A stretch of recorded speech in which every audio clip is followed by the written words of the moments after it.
O texto diz assim: um anjo do Senhor disse a Filipe: levante-se e vá para o sul, no caminho que desce de Jerusalém a Gaza, que se acha deserto.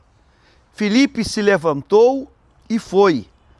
Havia um etíope, eunuco, oficial de Candace, rainha dos etíopes, o qual era superintendente de todo o seu tesouro. Ele tinha vindo adorar em Jerusalém e estava regressando ao seu país, assentado na sua carruagem.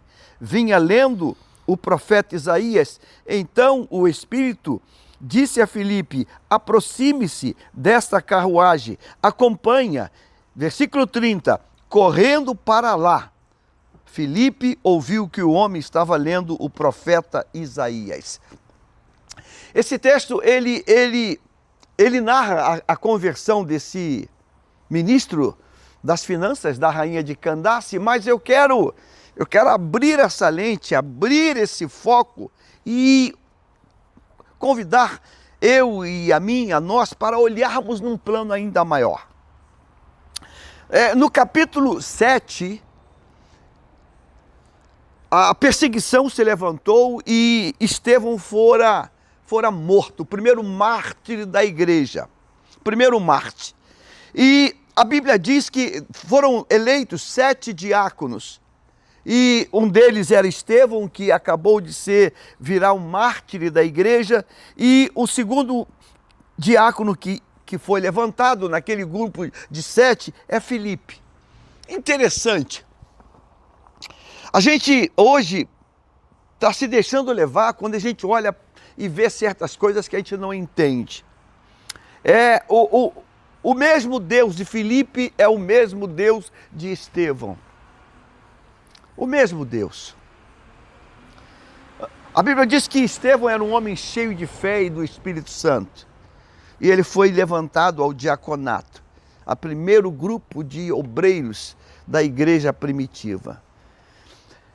A perseguição veio, levantou, o vento forte soprou e Filipe foi preso, julgado e sentenciado à morte.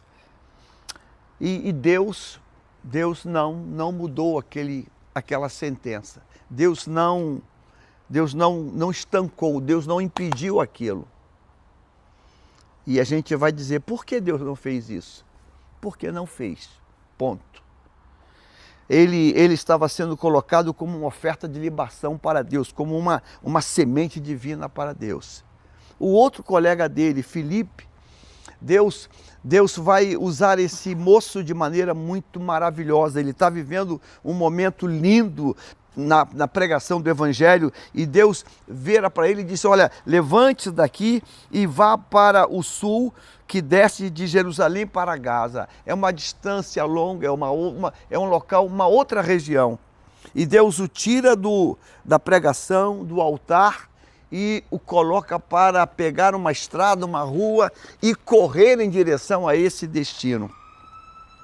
O texto diz para nós que naquela direção que ele vai correr, lá de Jerusalém, está saindo uma carruagem com um ministro das finanças que está voltando para o seu país. Esse texto diz para nós, irmãos, que a gente aqui no nosso plano, a gente não tem noção nada além do que a vista alcança. Mas Deus tem uma visão muito maior. O mesmo Deus que estava no levante, na consagração daqueles diáconos, o mesmo Deus que estava quando aquele diácono ele foi condenado, foi barbarizado, foi morto, é o mesmo Deus que também está olhando para um ministro das finanças que foi a Jerusalém orar. Irmãos, esse Deus é um Deus que tem domínio de todas as coisas. De todas as coisas. Filipe agora está pregando e Deus fala para ele: Filipe, para agora o culto, deixa aí e corre para uma estrada que vai de Jerusalém para Gaza, que está deserta. E Deus não diz o que ele vai fazer, manda apenas ele ir para aquela posição. E o texto diz que ele corre para lá, ele vai para lá, e quando ele chega lá, vem passando uma carruagem. E o Espírito Santo diz: corre e se aproxima dessa carruagem. E ele corre naquela estrada e ele deve ter corrido muito, irmãos. Aquela carruagem estava indo forte. Ele deve ter corrido muito e correu e pareou com aquela carruagem e ele escutou que aquele homem lia em voz alta ao profeta Isaías. Alguns momentos atrás, Estevão foi morto. Alguns momentos atrás, Filipe está pregando. E agora, nesse momento, Filipe está correndo ao lado de uma carruagem. Sabe, a gente precisa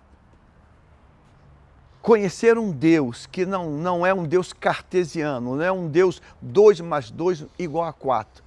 A gente precisa conhecer um Deus que é um Deus que ele tem uma multiplicidade de ações ao mesmo tempo. O mesmo Deus do trono poderoso que permitiu que Estevão fosse morto, é o mesmo Deus que estava com graça quando Filipe está pregando, e é o mesmo Deus que Filipe agora sai e corre lá para aquela estrada. É o mesmo Deus, e é o mesmo Deus que vai estar falando ao coração pelo Espírito Santo daquele ministro das finanças. Que Deus poderoso é esse? Isso é no capítulo 7, 8, aí vem o capítulo 9. Capítulo 9, Saulo pega permissão para ir a Damasco, para prender todo tipo de crente. É o mesmo Deus que está com controle total de tudo. E no meio daquela viagem, quase chegando em Damasco, aquele homem cai por terra. Deus o derruba, Deus vai nocautear ele, vai dizer, olha cara, você agora não pode mais lutar comigo, sou eu. E você conhece a narrativa, ele fica cego. No mesmo instante, lá em Damasco, tem um crente chamado Ananias. No mesmo instante, e Deus diz, Ananias, você é um discípulo meu, vá à casa de Judas, na rua chamada direita. Eu peguei todas essas fotografias para dizer para mim e para você hoje, Deus tem no controle de todas as coisas. Descanse o coração. A gente fica aqui pensando, meu Deus, e lá, e como é que vai ser? Deus está no controle de tudo. Nada, irmãos, nada.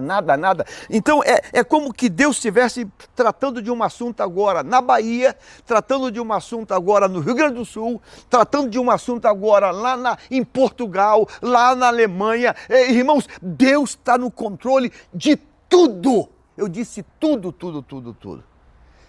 E esse Deus que está no controle de tudo, ele tem uma palavra no Salmo 46, quando diz, ainda que tudo vire de ponta cabeça, aquietai-vos e sabei que eu sou Deus.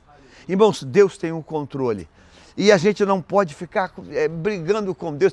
Por que Deus permitiu que Estevão tivesse sido barbarizado? Foi o primeiro mártir. Não vamos entrar nisso, irmãos. Deus tem um controle de tudo. O mesmo Deus poderoso que permitiu Estevão ser morto é o mesmo Deus que vai falar com Filipe para trazer as boas novas para aquele ministro. E é o mesmo Deus que vai falar com Ananias para ir ao encontro de Saulo. Deus está no controle de tudo. Por que eu estou falando isso aqui agora? Eu sei que quando a gente começa a olhar, às vezes, ao nosso redor, a gente se desespera. Talvez esteja com você hoje, pensando como é que vai ser, como é que eu faço. Aquieta o coração. Deus não perdeu o controle. Deus não perdeu o controle. Deus não perdeu o controle de nada. Tudo está nas mãos dele. Ele é o Deus completo, poderoso. E eu quero dizer isso para mim e para você hoje. Eu tenho certeza que essa palavra é para alguém. Deus está no controle. Deus está no controle. Deus está no controle. Não pense porque Estevão foi morto que o diabo agora vai matar todo mundo. Não pense que porque Estevão foi morto, um cara poderoso chamado Saulo vai acabar com o povo de Deus. Deus está no controle. Eu quero falar isso para alguém que está lá em Brasília. Quero falar isso para alguém que está aí assinando as injustiças. Deus está no controle. Eu quero falar para alguém que talvez seja parente de alguém que recebeu 14, 17 anos de condenação. Deus está no controle. Irmãos, e daqui a pouco esta tragédia vai virar em bênção. Eu disse bênção.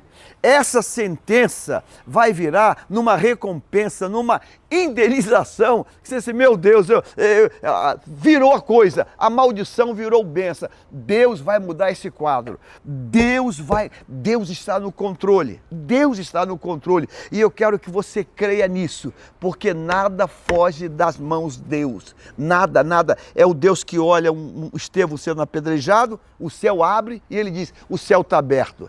É o mesmo Deus que olha para a estrada de Damasco e diz, corre lá, porque tem alguém que eu vou tratar. É o mesmo Deus que está aqui conosco. Deus está no controle. Amém? Amém. Vamos orar. Deus está no controle. Não pense que é porque um tombou que acabou. Não acabou nada. Deus está no controle. Pai querido, essa tua palavra, Pai, ela é interessante porque Estevão está sendo morto no capítulo 7. No capítulo 8, tu estás levantando Filipe, Deus, para trazer a salvação, as boas novas para aquele ministro. E no capítulo 9, tu estás convocando Ananias, que está lá em Damasco, Pai. É um discípulo teu, dizendo, Ananias, vá agora na rua chamada direita, porque tem alguém lá que eu estou tratando agora. Ó Deus, que controle absoluto é esse? Ó Deus, eu posso descansar. E é por isso que o diabo, ele é furioso, por isso que o diabo tem raiva, porque Deus está no controle. No controle da tua vida, de todas as situações, Deus está no controle. Em nome de Jesus dizemos amém. Amém. Deus está no controle.